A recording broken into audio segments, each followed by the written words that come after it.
اصلي واسلم وبارك على سيدنا محمد. ازيكم يا حبايبي، عاملين ايه؟ كل سنه وانتم طيبين. هنعمل لكم النهارده القرص الفلاحي. ادي كيلو دقيق معانا اهو، ودي معلقتين خميره اهي فوريه،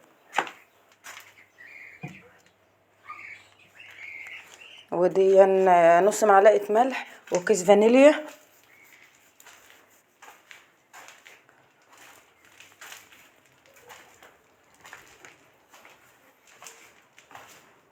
ودي معلقه بيكنج باودر اهو. هندمج المكونات كلها مع بعضها.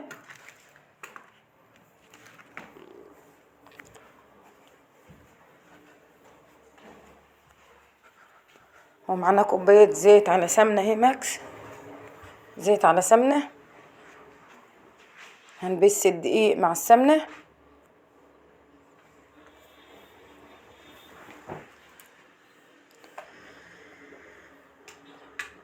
هنخلي الدقيق يشرب من السمنه.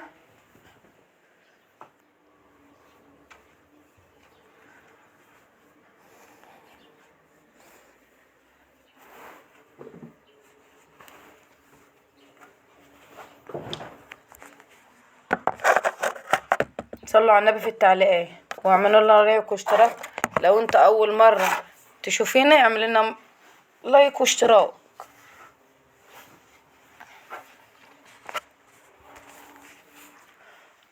دي كوبايتين 3 لبن رايب اهو، حسب ما العجينه في ايدك هتحتاج قد ايه. دي لبن رايب.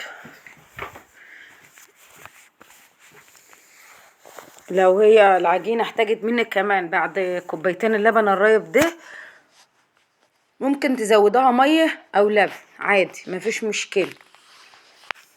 دي خلاص العجينه بتاعتنا خلاص، خلصناها عجينه اهي، وهنحطها على وشها دهن الزيت اهي، ونغطيها بقى بالكيس النايلون وايه، ونحطها في مكان دافي عشان انتوا عارفين ان احنا في الشتاء الجو برد، فالعجين بيغيب شويه.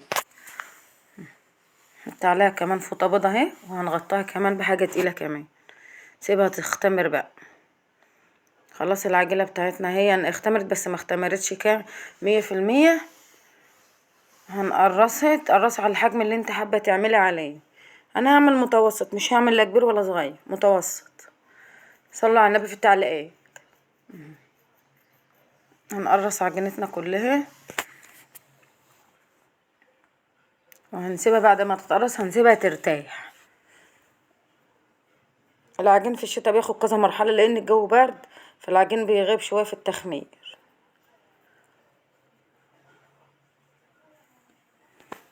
كده احنا خلاص قرصنا هي كيلو الدقيق بتاعنا. بس لما نيجي نخبز هنوسع في صاجات اكتر من كده. احنا سيبناه يرتاح ربع ساعة، وهنرجع نبططها ونرجع نسيبه يرتاح كمان. صلوا على النبي في التعليقات. متنسوناش باللايك والاشتراك.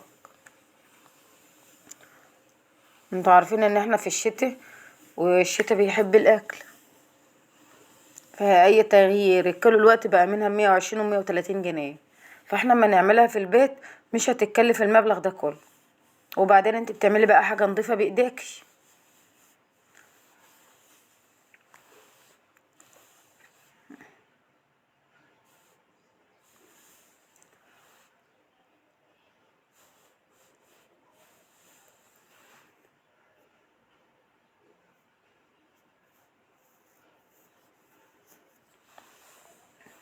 انا ما برققهاش قوي، يعني انا مانيش عايزاها رقيقه قوي ولا تخينه قوي، تبقى وسط. ببطط على قد الحجم اللي انا عايزاه. وكل ما تسيبيها ترتاح اكتر بعد التبطيط ده، هتديكي نتيجه حلو. كده احنا بططناها ودخلناها الفرن، وخلاص طلعت اهي الصاجات. انا وسعت على على قد ما اقدر عشان تبقى واخده راحتها في الصاج. هنجيب السمنه ونعمل دهنه سمنه كده.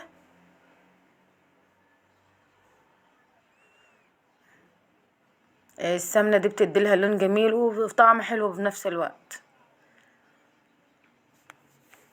صلوا على النبي في التعليقات وما تنسوناش باللايك والاشتراك.